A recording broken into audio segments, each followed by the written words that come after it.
అరే అటు వెనుకకు పెట్టు ఇటట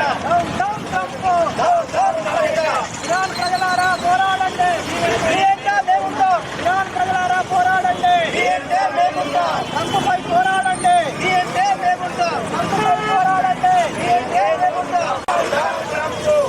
డౌన్ అమెరికా,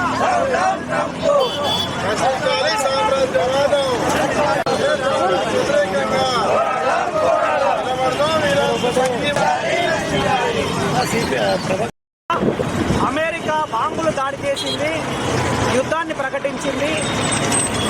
ఇరాన్ పైన అమెరికా దాడిని వామపక్ష పార్టీలుగా తీవ్రంగా ఖండిస్తూ ఉన్నాము. ఇరాన్ దేశము ఒక స్వతంత్ర దేశము, ఐక్యరాజ్య సమితి గుర్తించినటువంటి దేశము. ఆ దేశానికి కొన్ని పౌర హక్కులు ఉన్నాయి.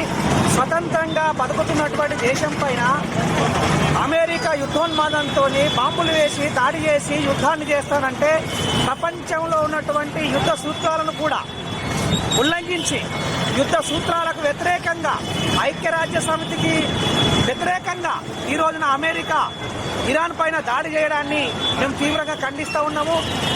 కేవలం ఇజ్రాయెల్ యొక్క యుద్ధోన్మాదాన్ని సమర్థించడం కోసం ఇరాన్లో ఉన్నటువంటి చమురు ఉత్పత్తులను అమెరికా లాగేసుకోవడం కోసం ఈ ప్రపంచంలో భవిష్యత్తులో అన్ని దేశాలని భయపెట్టి అమెరికా యొక్క పెత్తనాన్ని ప్రపంచం మీద రుద్దడం కోసము యుద్ధోన్మాదాన్ని అమెరికా ప్రోత్సహిస్తూ ఉంది.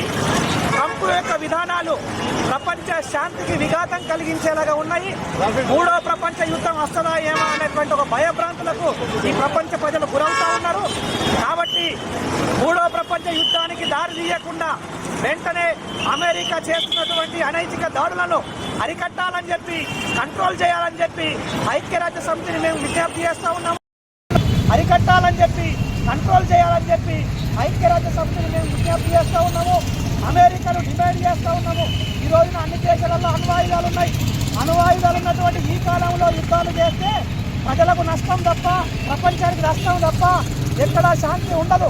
అందుకని వెంటనే యుద్ధోన్మాదాన్ని విరమించుకోవాలని చెప్పి సందర్భంగా డిమాండ్ చేస్తూ ఉన్నాం.